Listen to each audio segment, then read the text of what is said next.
मथुरा नगरिया पर आक्रमण किया।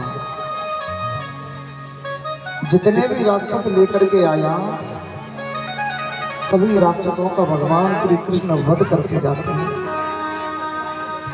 मैया देवकी वसुदेव जी को कारागार से बाहर निकाला, नाना उग्रसेन को कारागार से बाहर निकाला, मथुरा नगरिया का राजा नाना उग्रसेन जी को बनाया। कहते हैं मैया ये कंस मर जाने का अर्थ क्या है?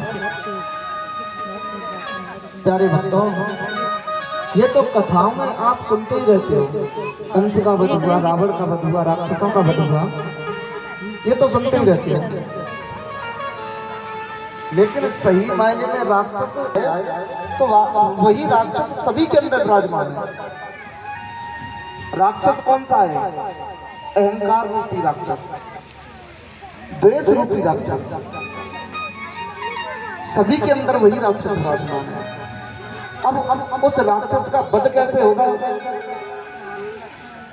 प्यारे भक्तों, कृष्ण रूपी भक्ति जीवन में है, कृष्ण का सार जीवन में है, कृष्ण कथा जीवन में है, राम कथा जीवन में है, सत्संग जीवन में है।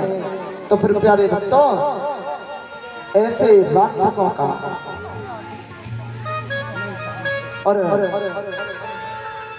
ऐसे राक्षसों का जो शरीर में अंदर बैठे हैं, इन सभी राक्षसों का, अहंकार रूपी राक्षस, द्वेष रूपी राक्षस, इन सभी का वध होता चला जाएगा। और जब वध होता जाएगा ना, तो फिर वही परमात्मा का मार्ग मिलेगा आपको। और प्यारे भक्तों,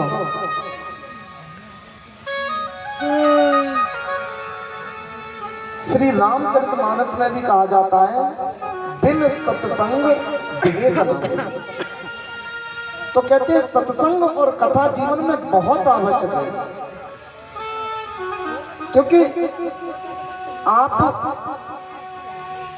स्कूली शिक्षा से, कॉलेज स्कूली शिक्षा से जीवन यापन के लिए धन तो मिल सकता है, जीवन चलाने के लिए उस शिक्षा से धन तो मिल सकता है, लेकिन प्यारे भक्तों, किस प्रकार से हमें इस संसार में रहना चाहिए और उस धन का उपयोग कैसे करना चाहिए, जीवन में जीवन का अर्थ क्या है, ये हमें ग्रंथों से मिलता है। इसीलिए जीवन में आध्यात्मिक और विवेक रूपी शिक्षा बहुत आवश्यक है। श्री सुखदेव जी महाराज वर्णन करते हैं कि हे राजन परीक्षित,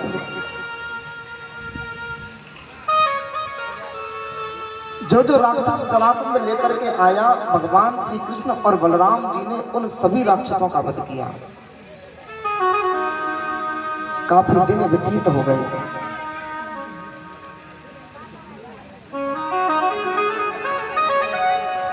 भगवान के पास में एक समय मैया यशोदा ने वृंदावन में, उधर मैया यशोदा रोती और उधर मथुरा नगरिया, जब भगवान ने वसुदेव और देवकी को कारागार से मुक्त कराया ना, तो देवकी मैया ने मन में विचार किया कि जब से मेरा लाला यहाँ से गयो है ना, मैंने भोजन एक दिन नहीं कराया, क्यों ना आज मैं अपने लाला के लिए भोजन बनाऊं। मैया देवकी ने भोजन बनाया, भोजन थाल में सजाया, और थाल में भोजन जैसे ही मैया देवकी ने भगवान के लिए भेजा, तो उस भोजन के थाल को देख करके भगवान के नेत्रों से आंसू निकलने लगे, बड़े दुख हुए। उसी समय उद्धव आ गया। मैया देवकी ने उद्धव से कहा कि हे उद्धव, जिस दिन से कृष्ण मथुरा में आया है ना, किसी से बात ही नहीं करता, मैंने भोजन भेजा था, भोजन भी नहीं किया। उसी समय प्रिय भक्तों, उद्धव जी भगवान के पास गए और उद्धव जी बोले, प्रभु भला किस बात की चिंता है आपको? भगवान ने उद्धव से कहा, बोले हे उद्धव, मेरी मैया देवकी से एक बात कह देना कि जब वो मेरे लिए भोजन भेजे ना, तो भोजन में, मेरे भोजन में, मेरी भोजन की थाली में वो माखन और मिश्री को ना भेजे। बोले क्यों प्रभु? बोले उद्धव, माखन और मिश्री मुझे ब्रज की याद दिलाती है। आज जैसे ब्रज की बात कही ना भैया, जैसे ही भगवान ने कहा कि मुझे ब्रज की याद दिलाती है, तो पता है उद्धव ने क्या किया? उद्धव ने कहा कि प्रभु, आप साक्षात ब्रह्म होकर के उन गवार गोपियों की याद करते हो, आप उन ब्रज की गवार गोपियों की याद करते हो। और जैसे ही गोपियों को गवार बताया उद्धव ने, भगवान ने कहा, ओहो, बृहस्पति के गुरु उद्धव को इतना बड़ा अहंकार, कितना बड़ा अहंकार करते हैं। भगवान ने कहा, उद्धव तुम ब्रज को चले जाओ। बोले प्रभु, तुम्हारे कहने पर ब्रज चला तो जाऊंगा, लेकिन एक दिन से ज्यादा ब्रज में नहीं रहूंगा, सुबह जाऊंगा और शाम को वापस आ जाऊंगा। बोले उद्धव एक बार जाओ तो सही। प्यारे भक्तों,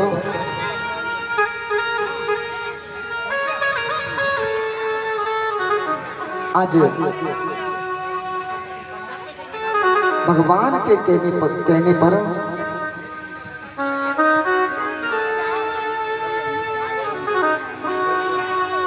भगवान के कहने पर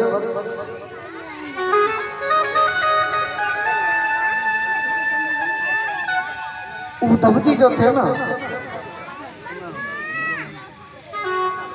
ब्रज जाने की तैयारियां कर रहे हैं। पंडित जी फरमा लेना,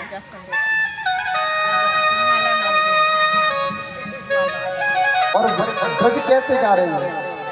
भगवान ने कहा, ये उद्धव, तुम ब्रज जा रहे हो ना, ऐसा करो, पंडित जी के लगे जाना पड़ेगा। मेरा जो रथ है ना, उसे आप लिए जाओ, और मेरा मोर मुकुट आप धारण कर लो, मेरी काली कवलिया आप ले जाओ। उद्धव कहने लगे, प्रभु इन सब की क्या आवश्यकता है? बोले उद्धव, इन सब के बिना यदि आप ब्रज में जाओगे ना, तो वो ब्रजवासी है ना, अगर मेरा रथ लेकर के नहीं जाओगे, मेरा मोर मुकुट लेकर के नहीं जाओगे, मेरा संदेशा लेकर के नहीं जाओगे, तो इन सब के बिना वो ब्रजवासी तुमसे बात करना तक पसंद नहीं करेंगे। प्रिय भक्तों, आज उद्धव जी ब्रज के लिए चले। जैसे ही ब्रज में पहुंचे ना, सखा ब्रज में जो ब्रज का रास्ता था ना, मथुरा नगरिया का और ब्रज का रास्ता था, उसी में ग्वाला खड़े होते थे और प्रतिदिन भगवान के आने की राह देखा करते थे, क्योंकि कह करके गए थे ना कि आज जा रहे हैं, कल रुकेंगे और परसों वापस आ जाएंगे। तो ब्रजवासी मथुरा के रास्ते पर खड़े होकर के भगवान की राह देखा करते हैं। और जब संध्या हो जाती थी ना, तो नंद भवन के सामने जाकर के आवाज लगाते थे, बोली अरे यशोदा, देख तो सही, तेरा लाला कितना निष्ठुर है, आज भी मथुरा नगरिया से लौट करके नहीं आया। प्यारे भक्तों, जिस समय उन ग्वालाओं ने उद्धव को आते देखा, भगवान का रथ है, तो सभी ग्वाला प्रसन्न होने लगे। बोले हमारा कान्हा आ रहे हो, आज तो हमारा कान्हा आ रहे हो, हमारा लाला आ रहे हो। और जैसे ही रथ नजदीक आया तो देखा कि भगवान नहीं, कृष्ण नहीं, कृष्ण के सखा है। उद्धव ने कहा, भैया नंद भवन का रास्ता बता दो। ग्वालाओं ने कहा, ये जो जल की बहाव देख रहे हैं ना, जल की नाली जो है, बोले इसे पकड़ करके चले जाओ, जहां पर इसका अंत हो समझ लेना वही नंद भवन है। वो मैया जल क्या था पता है? जल कुछ और नहीं, मैया यशोदा के आंसुओं का पानी था, मैया यशोदा के नेत्रों का जल था। क्योंकि जिस दिन से भगवान ने वृंदावन छोड़ा था ना, दुखियारी के नेत्रों से जल ही बंद नहीं हुआ था। अब बात में एक बात और याद आ गई, समाज समाज